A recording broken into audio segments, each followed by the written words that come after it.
Warahmatullahi wabarakatuh. Jumpa lagi dengan aku Mama Dumpling di Curga Official. Terima kasih untuk kalian yang sudah bersedia mengeklik video aku. Aku ucapkan juga banyak terima kasih untuk kalian yang sudah bersedia like, komen, dan subscribe di channel YouTubeku ini. Nah, pada kali ini nih aku mau menyampaikan cerita lagi. Nah, cerita ini datang dari sepasang sejoli, sebut saja namanya Tia dan Muhsin. Jadi Tia dan Muhsin ini adalah sepasang sejoli yang sudah menjalin kasih asmara selama 5 tahun. Nah, Tia dan Musin ini memutuskan untuk uh, ingin mengadakan acara nih untuk mengadakan anniversary mereka bersama teman-temannya. Nah, kemudian setelah mencari pencarian yang panjang, akhirnya si Musin ini menemukan suatu tempat yang enak untuk mereka mengadakan acara peringatan hari anniversary bersama teman-temannya. Nah, kemudian Musin ini bercerita kepada Tia, ini aku sudah menemukan tempat yang bagus untuk kita merayakan anniversary kita nanti.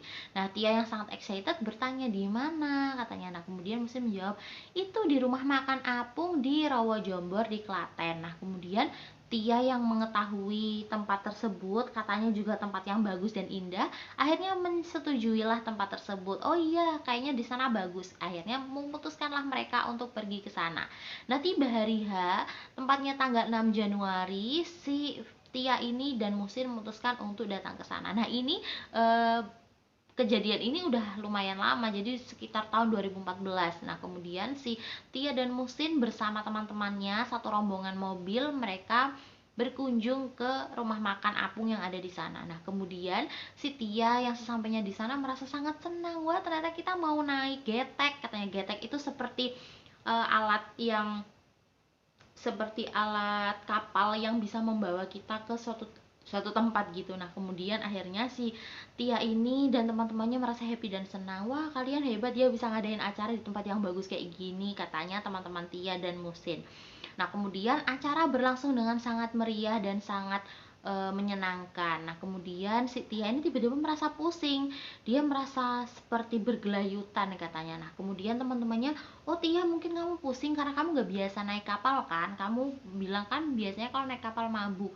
Mungkin karena kita ini lagi di rumah makan Apung ya, kita ngapung gitu kan rumah makannya. Jadi rumah makannya ini ada di atas rawa. Nah, kemudian si Tia ini merasa pusing, kata teman-temannya, mungkin karena kamu efek dari ngapung ini. Jadi mungkin tadi karena kamu happy, kamu senang, kamu gak kerasa. Tapi sekarang waktu sudah berhenti, kita happy-happynya, kamu juga diam, kita habis sholat dan lain sebagainya, mungkin kamu merasa jadi pusing. Coba kita happy-happy lagi aja yuk, katanya, sambil menunggu waktu, karena mereka sudah bersepakat akan pulang dari rumah makan tersebut pukul 3 sore, karena memang mereka sengaja menyewa tempat itu tuh selama 4 jam. Nah, kemudian setelah itu si Musin pacar Tia merasa, kalau kamu pusing kamu boleh ke mobil, katanya. Tapi Tia tidak mau. Tia merasa, enggak, aku di sini aja. Akhirnya Tia memutuskan berfoto-foto dengan teman-temannya dan juga bersama Muhsin. Nah, setelah berfoto-foto, dia melihat ada sesuatu yang aneh dari fotonya. Kemudian di zoom, dibesarkan, fotonya dibesarkan, ternyata ada sosok ketiga dari foto yang hasil jepretan Tia dan Musin tadi. Jadi mereka foto berdua-belas, ternyata ada sosok ke-13 di belakang foto mereka. Nah, ternyata mereka itu kaget, kok ada orang ini ya, orang ini siapa. Mereka berusaha mencari-cari orang mana yang menggunakan pakaian seperti itu. Nah, ternyata sosok yang ikut foto ini adalah sosok menggunakan baju prajurit zaman dahulu. Jadi seperti tentara ataupun prajurit zaman-zaman kolonial Belanda begitu. Nah, kemudian si Tia dan Musin yang kaget, dia bertanya kepada salah satu kasir yang ada di situ. Dia berkata bahwasanya, permisi mas, mau tanya, di sini tadi ada nggak ya yang cosplay menjadi pahlawan ataupun menjadi prajurit atau menjadi apa gitu, katanya. Terus si kasir yang merasa bingung, mas ngomong apa ya, maksudnya cosplay gimana, katanya. Nah, kemudian si Tia menjelaskan, masnya cosplay itu menggunakan pakaian itu loh mas, yang kan kita sering misalnya pakai badut atau pakai pakaian adat Jawa. Nah, ini tuh pakai pakaiannya seperti tentara Belanda atau pakai seperti prajurit gitu loh mas, pokoknya aneh, katanya. Kemudian si kasir mengatakan, nggak ada tuh mbak, karena di sini ya dari tadi ya cuma kalian yang foto-foto, katanya dari tadi cuma di sini cuma kalian yang nyewa tempat di bagian sini.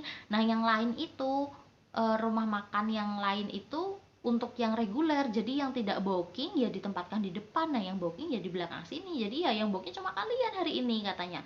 Nah kemudian si Tia dan Musina merasa aneh, dia memutuskan melihat kembali, mengezoom kembali foto ini, dilihatnya lagi, ternyata memang benar sosok ini bukan sosok manusia, karena ternyata kakinya tidak napak di sela-sela kaki teman-temannya mereka ini, tidak ditemukan kaki dari si laki-laki yang berdiri di belakang mereka tadi. Nah, tapi wujudnya ternyata juga berdarah. Jadi matanya di sini berdarah, mata di sini berdarah. Nah, Tia yang penuh ketakutan akhirnya membawa foto tersebut ke tempat bapak dari teman dia. Nah, kemudian dibawalah ke sana. Akhirnya bapak teman dia menyampaikan, bapak temannya Tia menyampaikan bahwasanya, wah, kalian habis dari Rowo nih, katanya bapaknya sambil tersenyum. Padahal si Tia belum mengatakan mereka tuh dari mana. Nah, kemudian si Tia mengatakan, iya pak, tadi kan mengalami hal aneh, kami kan foto berdua belas, ternyata kok ada orang ke-13, katanya, yang ternyata setelah dilihat kayak tentara Belanda gitu pak. Setelah kami lihat tadi, kami kira adalah seorang prajurit, tapi ternyata tentara Belanda. Nah kemudian bapaknya teman Tia tadi tersenyum, bapak ini tersenyum dan kemudian berkata, iya itu orangnya ikut ke sini, katanya. Tia dengan kaget langsung, wah pak jangan takut-takutin kami takut, katanya. Nah kemudian dibukalah cerita di situ. Akhirnya bapak ini bercerita, menyampaikan kepada Tia dan Musin dan juga teman-teman yang lainnya bahwasanya sejarah dari Rowo Jombor itu. Nah kemudian dia berceritalah bapak ini bahwasanya ya memang dulu Rowo ini adalah rawa, ya rawa ini tempat pembuangan mayat terbesar yang ada di Jawa.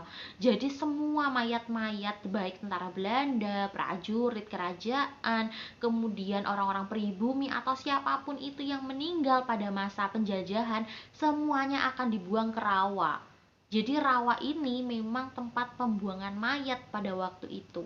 Nah, di sisi lain, selain pembuangan mayat, jadi dimanapun kita berada, dimanapun kita berasal, kalau kita itu menggunakan ilmu-ilmu hitam, nah kemudian kita akan buang sisa ilmu hitam itu juga akan dibuang ke rawa ini, kata bapak tadi. Nah kemudian Tia yang kaget, penuh dengan kekagetan bertanya, permisi pak, tapi saya mau tanya, jadi itu berpengaruh ya untuk berpengaruh untuk rawa itu sendiri? Karena kan ya selama ini yang Tia tahu sebagai manusia, ya kalau ada orang yang meninggal di situ sudah pasti tempatnya jadi horor atau angker, tapi kan ini rawa ya pak, jadi ya kemungkinan dia ya mayatnya akan dimakan ikan atau mungkin akan di uh, tenggelam, akan mengikis sendiri, katanya sih Tia. Nah kemudian bapak ini menjelaskan bahwasanya ya nggak kayak gitu loh Nduk, jadi kita itu ya kan di Jawa itu meyakini bahwasanya kalau ada orang meninggal kemudian dibuang atau ditempatkan di situ, ya disitulah dia akan tinggal.